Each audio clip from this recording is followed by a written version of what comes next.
ఇప్పుడంతా కూడా ధ్యాన యోగం గురించి చెప్తారండి. ఇంతకు మునుపు మనం భక్తి యోగం గురించి చెప్పుకున్నాము, ఇప్పుడు ధ్యాన యోగం గురించి ఏమంటున్నారంటే, ఎట్లా నువ్వు సృష్టి చెయ్యాలి అని అనుకున్నప్పుడు ప్రారంభంలో ఎట్లా ఉంటావు అంటే, అన్ని జీవుల యొక్క సూక్ష్మము మళ్ళీ సమిష్టి రూపంతో ఒక మనము ఎట్లా జరిగింది సృష్టి ఉత్పత్తి ఎట్లా స్టార్ట్ అయింది అని చెప్పుకున్నాం. ఒక హిరణ్య గర్భం అంటే ఒక అట్లాంటి ఒక కోడిగుడ్డు షేప్ లో ఉన్న ఒక చోట అందరూ వెళ్ళి ఉంటారు అని చెప్పాను నేను. అట్లాంటి ఒక హిరణ్య గర్భ శరీరంలో ఉండి తర్వాత నీవు ఈ జీవావస్థ స్థితిని పొందుతావు. అప్పుడు ఎట్లా ఉంటుంది అంటే సత్వ రజస్తమో గుణాలతో కలిసి ఉంటాం. భక్తి భావం ఎప్పుడు ఏర్పడుతుంది అందరికీ అంటే సత్వగుణం ఎక్కువ ప్రచోదనమైనప్పుడు, అంటే సత్వగుణం అధికంగా ఉన్నప్పుడు భక్తి భావం బాగా ఏర్పడుతుంది అనమాట. మూడు గుణాలలో ఒకటి డామినేట్ అయినప్పుడు రెండు తగ్గిపోతాయండి. మనకు రోజంతా ఇప్పుడు ఉదయం లేచినాం, అందరము కాసేపు ఫ్రెష్ అప్ అయి కూర్చున్నాం, ఇప్పుడు కొంచెం ప్రశాంతంగా ఉంటుంది మనసు. ఇంకా కాసేపు అయ్యేటప్పటికి మనం మామూలు రోజు మన పనులు చేసుకోగా మనలో ఒక్కొక్కసారి ఒక్కొక్క గుణం పెరుగుతూ ఉంటుందండి. ఓపిక లేదు, కోపం పెరిగిపోతుంది, ఇంకా ఏదో ఆర్జన కోసం వెళ్తూ ఉంటాము, రజోగుణం పెరిగిపోతుంది. ఇట్లా అంటే ఒక్కొక్కసారి ఒక్కొక్క గుణము డామినేట్ అవుతూ ఉంటుంది. కానీ నిద్ర లేచి ప్రశాంతంగా మనం బాగా కూర్చున్నప్పుడు మాత్రం ఎవరికైనా సత్వగుణమే ఉంటుందంట. పొద్దున్నే కోపం చేసుకునే వాళ్ళు, గొడవలు పడేవాళ్ళు చాలా తక్కువ ఉంటారన్నమాట. కాబట్టి దాన్ని ధ్యానానికి మంచి సమయం అని చెప్తారు. పిల్లలకి కూడా ఎందుకు తెల్లవారు లేయండి చదువుకోండి అని చెప్తారు. తెల్లవారు లేస్తే ఏమవుతుందంటే ప్రకృతిలో కూడా ఇంకా ఏది హడావిడి ఉండదు, మనసు ప్రశాంతంగా ఉంటుంది అని. అట్లా రజోతమో గుణాలు నశిస్తాయి. సత్వగుణం పెరిగినప్పుడు భక్తి భావం బాగా పెరుగుతుంది. ఇదంతా అయిపోతుంది, సృష్టి అంతా అయిపోయినప్పుడు మళ్ళీ నీవు ఒక్కడే ఉంటావు, ఏ ఉపాధి తీసుకోకుండా నీవు ఒక్కడే ఉంటావు. అప్పుడు నీవు నేను అనే భేదభావం తొలగిపోతుంది అని చెప్తారు.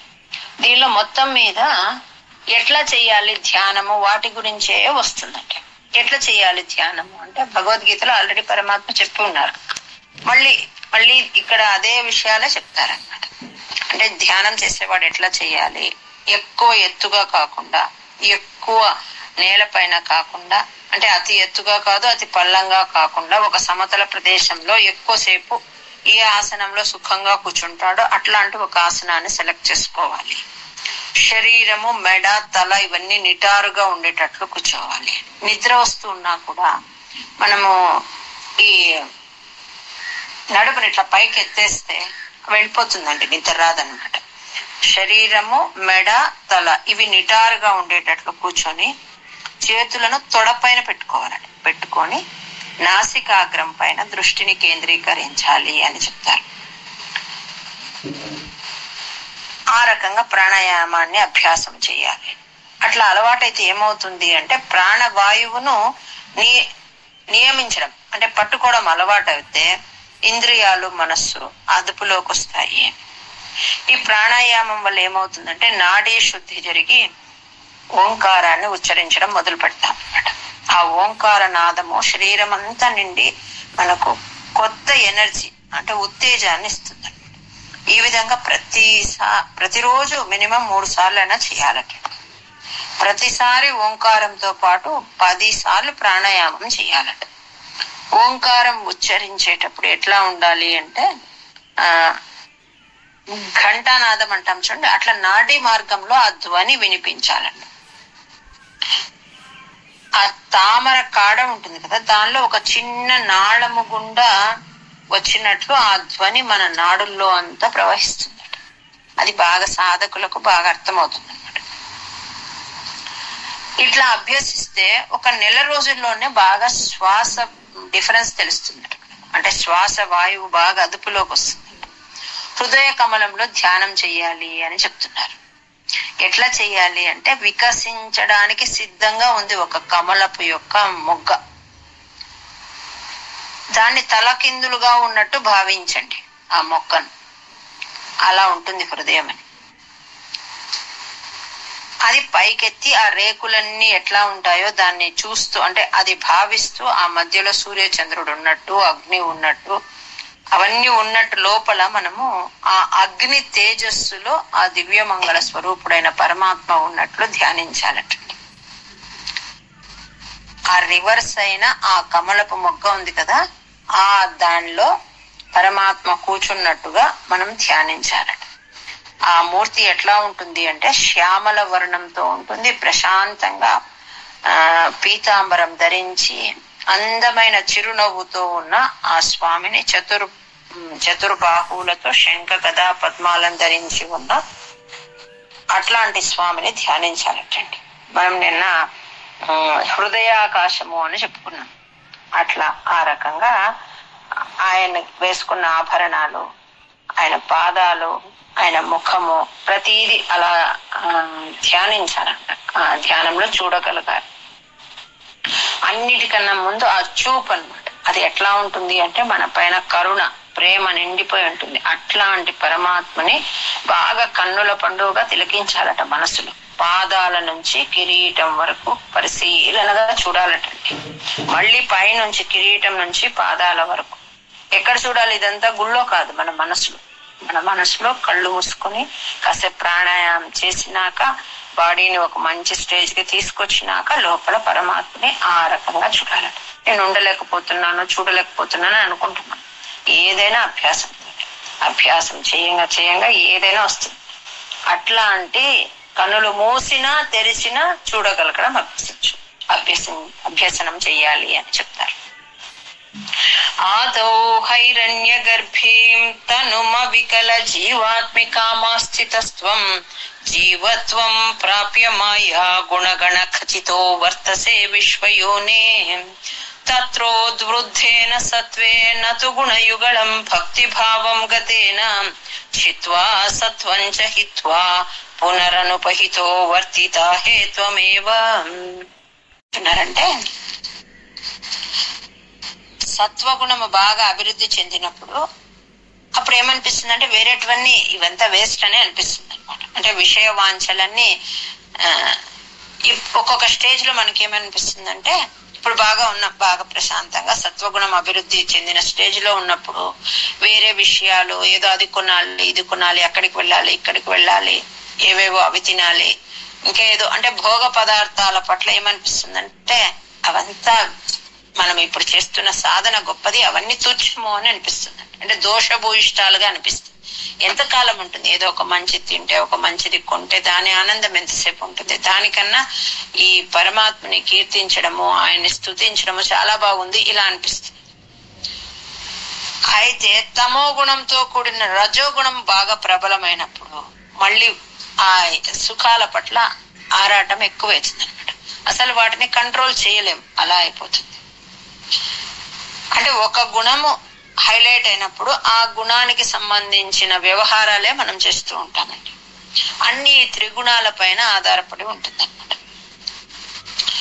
ఈ త్రిగుణాలు తర్వాత ఈ విషయాల పట్ల కోరిక ఉంది కదా, వీటితో కలిసిన మనస్సును నిరోధించడం అనేది ఎట్లా ఉంది అంటే చాలా కష్టమైన పని.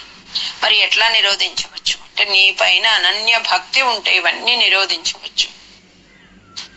అది నీవే చెప్పినావు.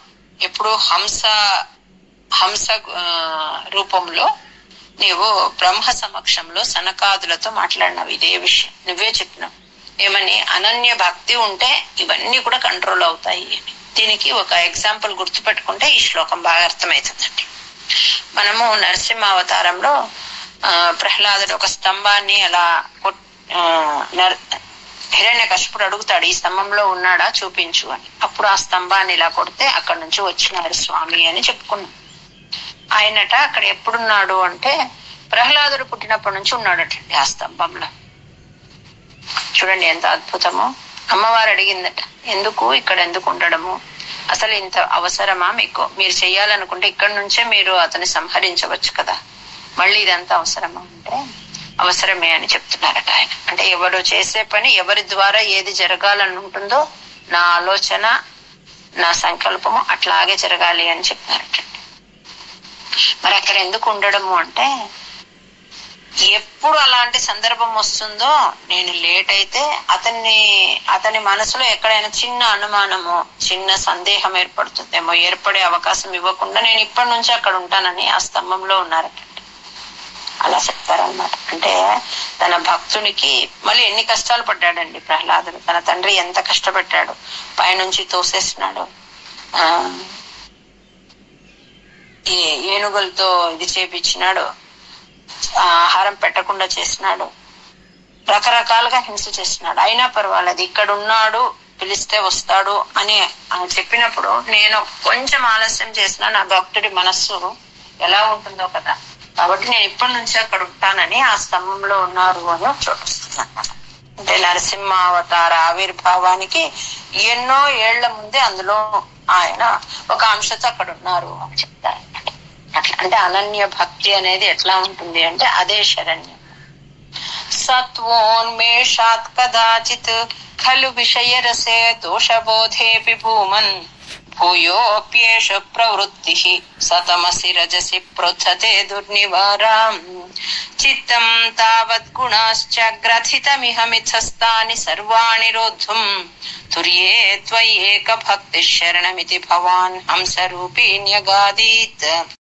న్యగాదీత్ అనే పదము అర్థం ఏమి అంటే పలకడం అండి. న్యగాదీత్ అంటే ఉపదేశించినావు, పలికినావు అని. ఎట్లా సనకాది ఋషులకు ఉపదేశించినారు అన్నమాట. అంటే భక్తి గురించి చెప్పేటప్పుడు ఆ సందర్భంలో నీ నోటి నుంచి ఈ మాట వచ్చింది. అనన్య భక్తి ఉంటే దేన్నైనా కూడా సాధించవచ్చు. అంటే ఇప్పుడు ఇక్కడ ఎందుకు అట్లా చెప్పినారు అంటే ఆ హంసకు మాత్రమే ఆ యొక్క క్వాలిటీ ఉందన్నమాట, పాలను నీటిని వేరు చేసే అట్లా ఆత్మ అనాత్మను విభజించే స్థితి కలుగుతుంది అని చెప్పడానికి ఆ మాటను ఉపయోగించినారు. చెప్పండి, ఇక్కడ ఏం చెప్తున్నారు అంటే మనం కర్మ మార్గంలో ఉండే మనకు అంటే మానవులకు, కర్మలను ఆచరించి అనుసరిస్తున్న మానవులకు వాళ్ళ ఇష్టాన్ని బట్టి అని, వాళ్ళ ఇష్టాన్ని బట్టి అభిరుచి, రుచి బిదయ అంటే వాళ్ళ ఇష్టానుసారంగా ఎన్నో మార్గాలను చూపించినారు. ఎవరు? పూర్వాచార్యులు, బృహస్పతి, వ్యాసుడు, పతంజలి, వీళ్ళంతా అంటే మన శాస్త్రం చెప్పింది అనమాట ఇలాంటి మార్గాలను.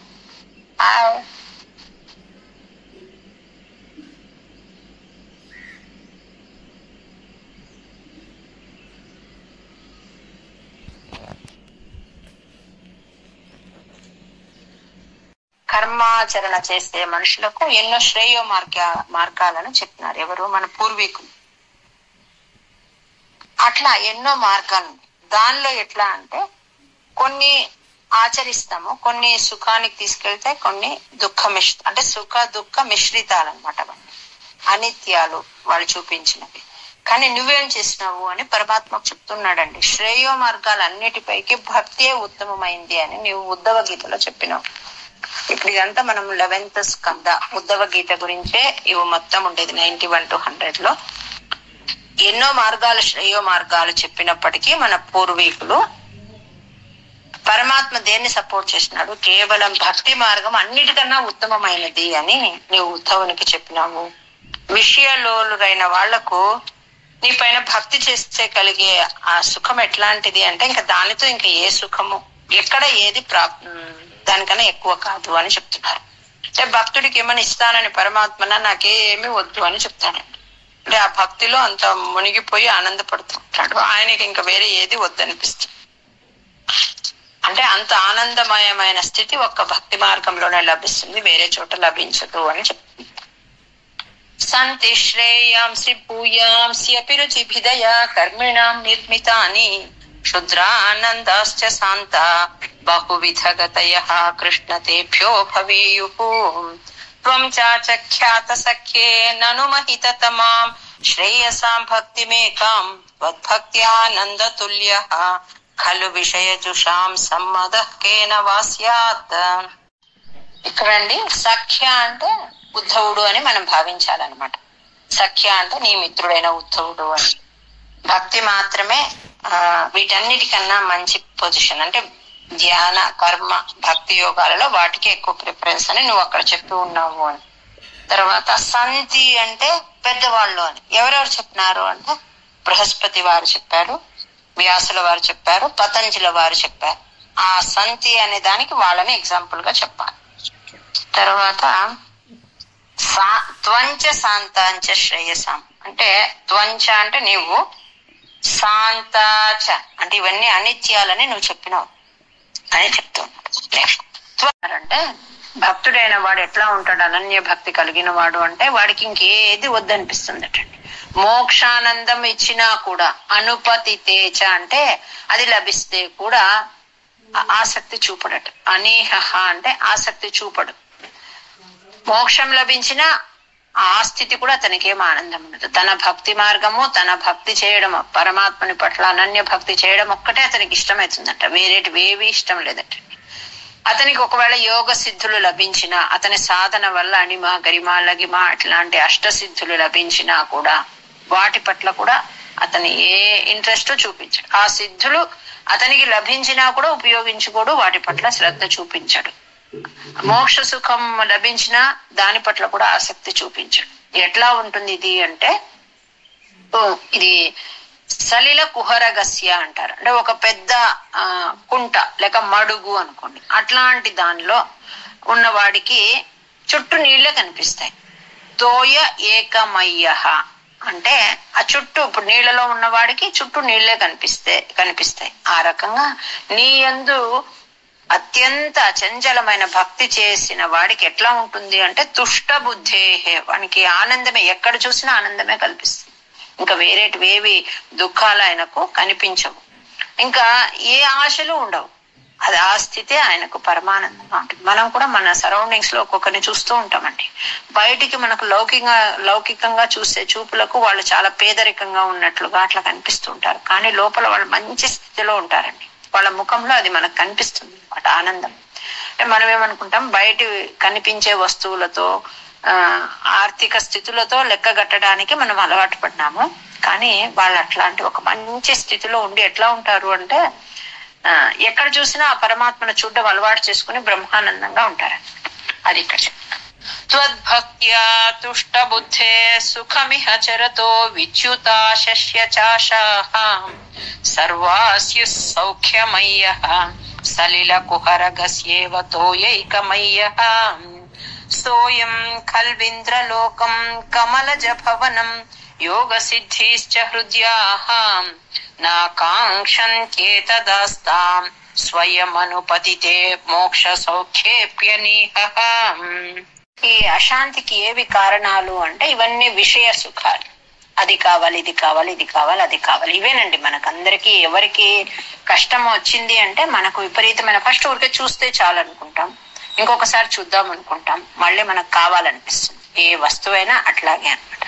ఈ విషయానందాల వల్లనే మనకు అశాంతి. వీటి వల్ల ఫస్ట్ భక్తుడు కొంచెం బాధపడినా కూడా, అంటే కావాలని అనిపిస్తున్నా, మనసు ఊగిసలాటలాడుతూ ఉన్నా, మంచి భక్తిలో దృఢపడిన తర్వాత వాటన్నిటిని వదిలిపెట్టేస్తాడు. అంటే భక్తి ప్రభావంలో అతనికి ఇవన్నీ వాటిపైన ఇంట్రెస్ట్ వెళ్ళిపోతుంది అనమాట. దీనికి ఎట్లా కంపేర్ చేస్తున్నారు అంటే, ఎట్లయితే అడవిలో కార్చిచ్చు వస్తే అన్ని వృక్షాలని ఎట్లా దహించుకొని ఆటోమేటిక్ గా వెళ్ళిపోతాయో, అట్లా నీ భక్తి ప్రభావం వల్ల వాడికి ఇంకా ఇంద్రియ సుఖాల పట్ల అంతటి వ్యామోహం ఉండదు. ఇంకా అంటే భక్తే నిలుస్తుంది, దాన్ని ఎదుర్కొనే శక్తి ఇంద్రియాలకు లేదు అని చెప్తున్నాడు అనమాట. పాపాలన్నీ వెళ్ళిపోతాయి అతనిలో, ఇంకా ఇంద్రియాలు పైకి వెళ్ళి అది కావాలి, ఇది కావాలని వాటి కోసం వెంపర్లాట తగ్గిపోతుంది అని చెప్తున్నారు. త్వద్భక్తో బాధ్యమానోపి చ విషయ రసైః ఇంద్రియా శాంతి హేతోః భక్త్యైవాక్రమ్యమాణైః పునరపి ఖలు తైర్దుర్బలైర్నాభిజయ్యః సప్తార్చిర్దీపితార్చిర్దహతి కిల యథా భూరిదారు ప్రపంచం త్వద్భక్త్యోఘే తథైవ ప్రదహతి దురితం దుర్మదః క్వేంద్రియాణాం. ఇక్కడ అభిజయ్య అంటే లొంగిపోవడం అండి, అంటే వాటికి లొంగిపోవడం. నా అభిజయ్య అంటే లొంగిపోడు, అంటే వాటిలో చిక్కుకోడు అని. దేనిలో? ఇంద్రియ విషరసైహి, వాటిలో చిక్కుకోడు. ఎవరు? నీ భక్తుడు. ఎందుకు? ఈ ఇంద్రియ శక్తులన్నీ వాడి భక్తి ముందు బలహీనాలు అయిపోతాయి అన్నమాట. బలహీనమైపోయి అతను ఆ వలయంలో చిక్కుకోడు అని చెప్తున్నారు. ఈ 5 కొంచెం బాగా ప్రాక్టీస్ చేయండి అందరూ. 94 సోమవారం చదవాల్సి వస్తుంది. కలిగినప్పుడు శరీరం ఎట్లా స్పందిస్తుంది అనేది చెప్తూ ఉన్నారండి. అంటే మనసులో భక్తి నిండిపోతే ఎట్లా ఉంటుంది అంటే మనకు తెలియకుండా ఒళ్ళు పులకరించిపోతుంది, కళ్ళలో ఆనంద బాష్పాలు వస్తూ ఉంటాయి. అట్లా రాకపోతే అది భక్తే కాదు అని చెప్తుంది. దీనికి మనం ఏమి ఎగ్జాంపుల్, మనకి ఏది గుర్తు చేసుకోవాలి అంటే పరమాత్మని అవతారాలలో మన మనసుకి ఏదో చాలా ఇష్టమైనది ఉంటుందండి. ఇన్ని అవతారాలలో ఆయన అన్ని లీలలు చేసేటప్పుడు ఆయనకు అంత అవసరమా, ఇంత కష్టపడ్డాడే అని అనిపిస్తుంది. అట్లా అనిపించినప్పుడు ఆనందంతో మనకు తెలియకుండా కళ్ళలో నీళ్లు వస్తాయండి. అట్లా రాకపోతే అది అసలు శుద్ధమైన భక్తే కాదు అని చెప్తూ ఉన్నారు భట్టాద్రి. అట్లా ఆనంద బాష్పాలు రాకుండా, మనస్సు ద్రవించకుండా, శరీరంలో ఎలాంటి మార్పు రాకుండా ఉంటే మనసు ఎట్లా పరిశుద్ధమవుతుంది? అట్లంతా అయితేనే పరిశుద్ధమవుతుంది అని చెప్తున్నారు. తర్వాత ఎంతో తపస్సు చేస్తున్నారంటారు. భక్తి లేని తపస్సు ఏం ఉపయోగము? తర్వాత ఎన్నో శాస్త్రం అంతా చదివి ఉంటారు. ఆ శాస్త్ర జ్ఞానం కూడా భక్తి లేకపోతే ఉపయోగం లేదు. అన్నిటికీ ముఖ్యమైనది ఏమి? వీటన్నిటికన్నా, శాస్త్రాధ్యయనము కన్నా, తపస్సు కన్నా, ఇంకా వేరే ఏవైనా ఉన్నా అన్నిటికన్నా ముఖ్యమైనది ఏది అంటే భక్తే అని. సిద్ధాంజనము అంటారు. అంజనము అంటే బాగా కనిపించడానికి వేస్తారన్నమాట. అట్లా దాంతో మళ్ళా బాగా సిద్ధాంజనము వల్ల బాగా క్లీన్ అవుతుంది అనమాట కన్ను. అట్లా నీ మనస్సు నీ కథల వల్ల విని శ్రవణం చేయడం వల్ల మనసు ఆనందం అయిపోయి ఆ పరతత్వాన్ని చూస్తుంది. అదే మనసే చూస్తుంది. అట్లా లేకపోతే ఇంక ఎన్ని అభ్యసించినప్పటికీ ఏ ఉపయోగము లేదు కదా అని చెప్తున్నారు. అంటే తర్కము, శాస్త్రము ఎంత నేర్చుకున్నా కూడా ఆ భక్తి భావం లేకపోతే ఆ పరతత్వము అర్థం కాదు అని చెప్తున్నారు. తర్క కోట్య అంటే తత్వ సూక్ష్మం అంటే పరతత్వాన్ని, అది అర్థం కాదు. భక్తి లేని మనసుకు అది అర్థం కాదు అని చెప్తున్నారు. చిత్తార్ద్రీ భావముచ్చైర్వపుషి చ పులకం హర్ష బాష్పంచ హిత్వా చిత్తం శుద్ధేత్ కథం వా కిము బహు తపసా విద్యయా వీత భక్తేః త్వద్గాథా స్వాద సిద్ధాంజన సతతమరీ మృజ్యమానో యమాత్మా చక్షుర్వత్ తత్వ సూక్ష్మం భజతి నతు తథాభ్యస్తయా తర్క కోట్యా. ధ్యానం ఎలా కూర్చోవాలి, ఎలా చెయ్యాలి అని ఇక్కడ చెప్తోంది. శరీరము, తల, మెడ సమరేఖలో ఉంచి బాగా సుఖంగా మనం ఎట్లయితే కూర్చోగలమో అట్లాంటి ఒక ఆసనంలో కూర్చోవాలి. నాసికాగ్రం, మన ముక్కు కొస దగ్గర ధ్యానాన్ని పెట్టాలి అక్కడ. తర్వాత రేచకము, పూరకము, కుంభకము వీటి ద్వారా ప్రాణాయామాన్ని చెయ్యాలి. ఈ కఫము ఇట్లాంటి దోషాలన్నీ వెళ్ళిపోతాయి అన్నమాట దాని ద్వారా. అట్లా చేయాలి. తర్వాత మనసులో ఆ లోపలున్న ఆ కమలాన్ని ఊర్ధ్వముఖంగా ఉన్నట్లుగా భావించాలండి. భావించి దానిపైన మనసు పెట్టాలి. అక్కడ ఎవరిని ధ్యానించాలి అంటే రవి విధు శిఖినః. రవి అంటే సూర్యుడు, విధు అంటే చంద్రుడు, శిఖినః అంటే అగ్ని. సూర్య చంద్ర అగ్నులను ధ్యానించి ఆ అగ్ని మధ్యలో పరమాత్ముడు ఉన్నట్లుగా. ఎట్లా అంటే మనం ఇంతకు మునుపు శ్లోకంలో చెప్పుకున్నాం, చతుర్భుజ రూపముతో పరమాత్మ ఉన్నట్లుగా ఆ నీలమేఘ శ్యాముడిని, అట్లాంటి కోమలమైన శరీరం కలిగిన ఆ పరమాత్మను ఆ కమలం మధ్యలో ఆయన ఉన్నట్లుగా భావించి ధ్యానించాలి. సంవిచింత్య అంటే ధ్యానించడం. కోమలాంగం అంటే కోమలమైన శరీరము కలిగిన ఆ పరమాత్మని ధ్యానించాలి. ఇది ఎక్కడొస్తుంది భగవద్గీతలో చెప్పండి.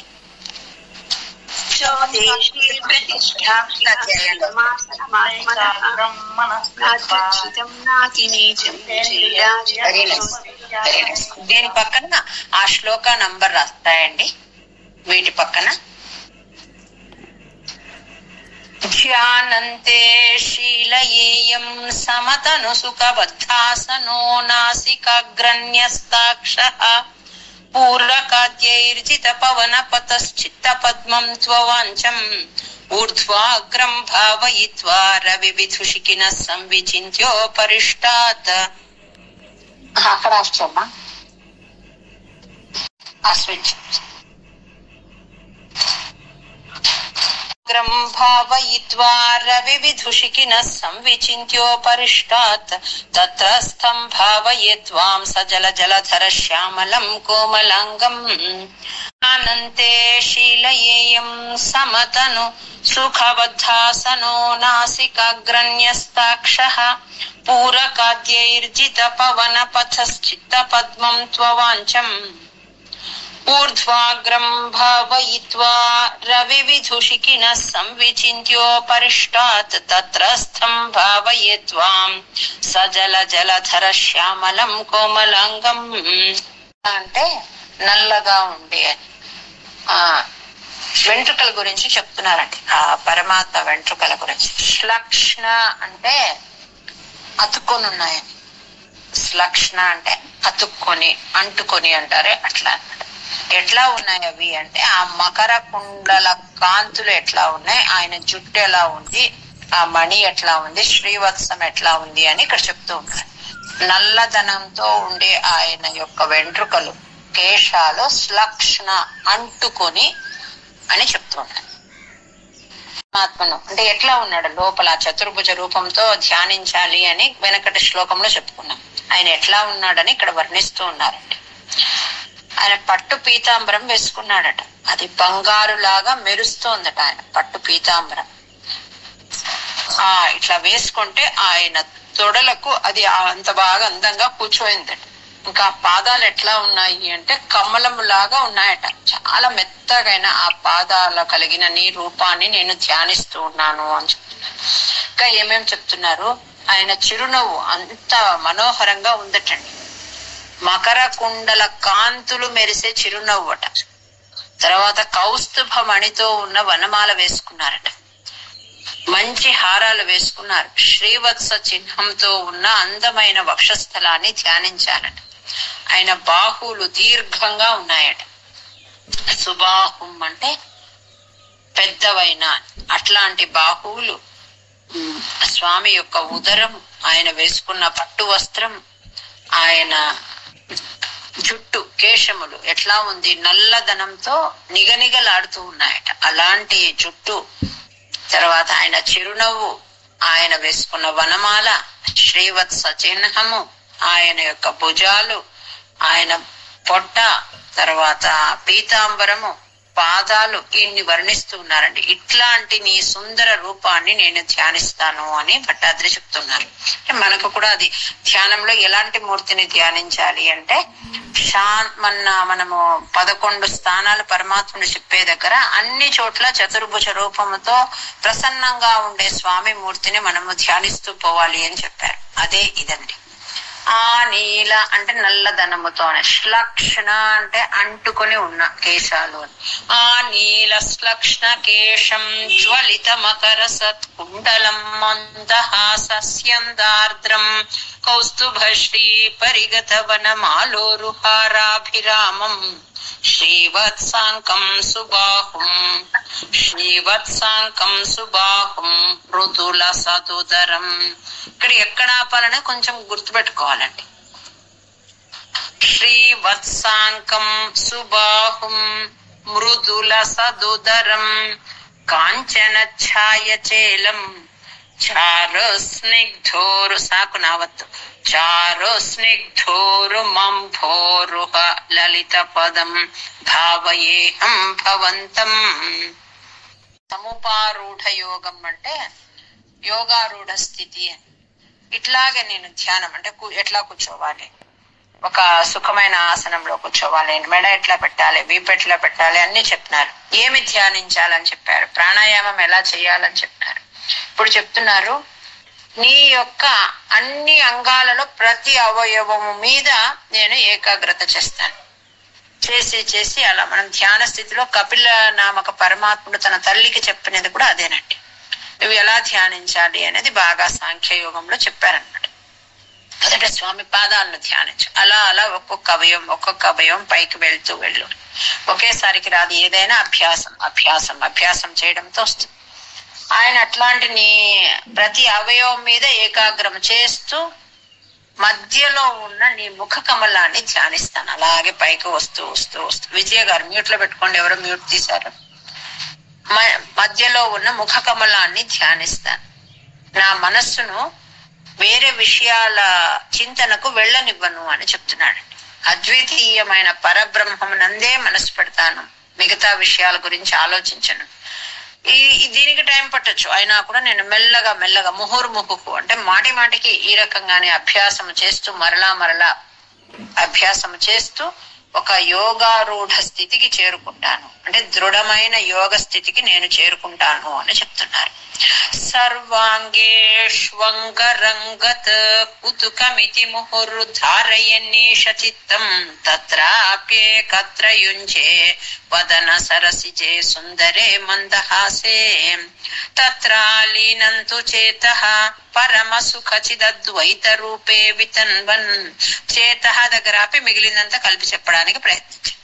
అన్యన్నో చింతయేయం ముహురితి సముపారూఢయోగో భవేయం. సర్వాంశం ఎట్లా ఈ రకంగా నేను ధ్యానిస్తాను, మరీ ప్రయత్నం చేసి అట్లాంటి ఒక యోగారూఢ స్థితికి చేరుకుంటాను అని అంతకు మునుపు చెప్పారు. ఇప్పుడు ఏం చెప్తున్నారంటే అట్లా ధ్యాన యోగ సిద్ధి ఎవరికైతే పొందుతుందో వెంటనే ఈ అణిమాది సిద్ధులు అంటారండి. అంటే అణిమ, మహిమ, గరిమ, లఘిమ, ప్రాప్తి, ప్రాకామ్యం, ఈషత్వం, వశీత్వం అంటారు. ఇవి అణిమాది సిద్ధులు అంటారు. 9 అండి. అంటే వీటిని మ్యూట్ లో పెట్టుకోండి అమ్మా. ఇవన్నీ ఏం చేస్తాయి అంటే ఈ సిద్ధులన్నీ వచ్చేస్తాయంటండి. ఎట్లా వస్తాయట? నేనంటూ వస్తాయంట. అక్కడ 2వ లైన్ లో హ్యహ మహామికయ అని అంటే ఎట్లా వస్తాయి?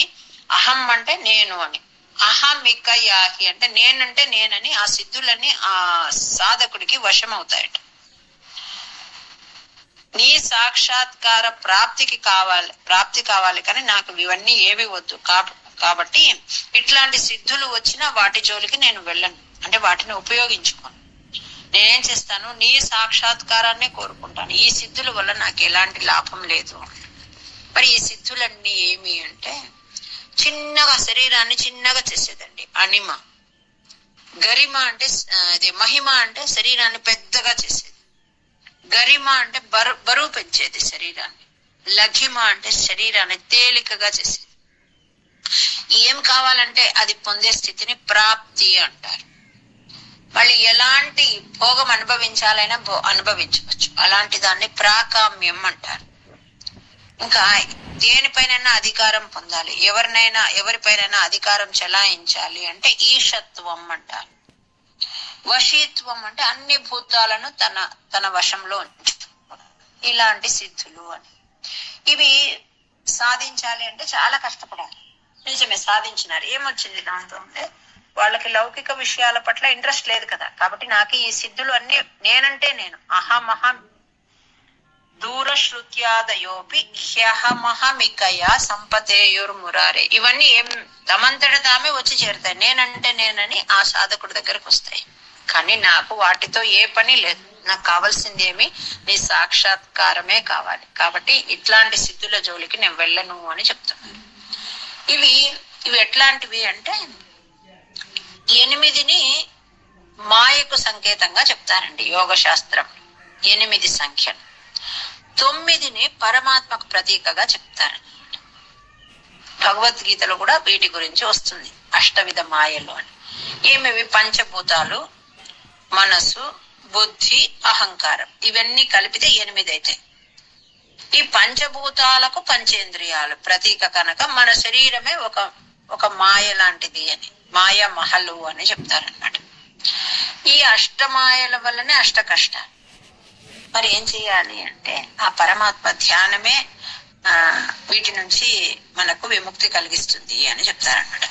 మరి వీళ్ళందరూ ఎవరు దీనికి సంబంధించిన భక్తులు అంటే ప్రహ్లాదులు లాంటి వాళ్ళండి, అంబరీషుడు లాంటి వాళ్ళు. వాళ్లకు ఇట్లాంటివి ఏవి అవసరం లేదనమాట. వాళ్ళ చుట్టూ ఉండేటువంటి ఇలాంటి సిద్ధులు. ఒక్కొక్క సిద్ధి సంపాదించాలంటే ఎన్నో ఏళ్ల తపస్సు చేస్తే గాని ఒక్కొక్క సిద్ధి రాదట. మరి అవన్నిటిని కూడా సాధించినా కూడా నాకు వాటి పట్ల ఇంట్రెస్ట్ లేదని చెప్తూ ఉన్నారు. వీటి గురించి భాగవతంలో కూడా వస్తుంది. ఆ క్లాస్ లో కొంచెం డీటెయిల్డ్ గా చెప్తానండి. అంటే ఒక్కొక్క దానికి కృష్ణ స్వామి యొక్క ఒక్కొక్క లీలను ఒక్కొక్క దానికి జత చేరుస్తూ మనం గుర్తు పెట్టుకునేటట్ల ఎప్పుడైనా ఒక క్లాస్ లో ఆ సిద్ధుల గురించి చెప్తాను. ఈ రకంగా చేస్తాను నేను. నాకు నీ సాక్షాత్కారం తప్ప వేరేది ఇంకేది అవసరం లేదు. అన్ని తాపాల నుంచి నన్ను రక్షించు అని వేడుకుంటున్నాను. ఇత్థం త్వధ్యాన యోగే సతి పునరణిమాద్యష్ట సంసిద్ధయస్తాః దూరశ్రుత్యాదయోపి హ్యహమహమికయా సంపతేయుర్మురారే త్వత్సంప్రాప్తౌ విలంబావహమఖిలమిదం నాత్రియే కామయేహం త్వామేవానందపూర్ణం పవనపురపతే పాహి మాం సర్వతాపాత్. మరి మనిషికి భక్తి ఏర్పడిన తర్వాత మరి ఆ భక్తుడికి ఎందుకు అన్ని కష్టాలు ఏర్పరుస్తారు మేడం? మరి కష్టాలు కర్మ అండి, కర్మ ఫేస్ చేయాల్సిందే. కానీ భక్తిలో ఉన్నప్పుడు అది అంత కష్టం అనిపించదు. ఎక్కడికి పోయినా పరమాత్మ కరుణామయుడైన మన కర్మ మనల్ని వెంటాడుతుంది. ఇప్పుడు మనం మంచిగా ఉండి ఉంటాం ఖచ్చితంగా, కానీ గత జన్మలు చాలా తెచ్చుకున్నామండి. మనం వెనక మూటలు ఎక్కువ తెచ్చుకో ఉంటాం అందరం. అంటే ప్రహ్లాదుడు కూడా అలా పోయిన జన్మలు గత జన్మల్లో పాపం చేసుకోబట్టి కర్మ అనిపిస్తున్నాడు మేడం. ఆ ప్రహ్లాదుడి గురించి ఒకసారి ఎప్పుడైనా ఇంకా కొంచెం డీటెయిల్ గా చెప్తానండి. కానీ ఏదైనా కూడా అంతే, ఏదైనా కూడా మన కర్మానుభవమే. మనం ఈ రోజు ఒక కష్టపడుతున్నాము అంటే మనం బాధపడకూడదండి. ఆ కర్మ మన అంటే నెగిటివ్ అంతా వెళ్ళిపోతుంది అనుకోలే. ఇంకొకటి సుఖంలో కన్నా కష్టంలోనే పరమాత్మ మన వెంట ఉంటాడండి, మనల్ని నడిపిస్తాడనమాట. ఎవరికి ఏ కష్టం వచ్చినా అట్లా ధైర్యంగా ఉండాలన్నమాట. కష్టంలోనే ఆయన మనతో నడిపిస్తాడు. మనము ఆ నామానికి అంత పవర్ ఉందన్నమాట.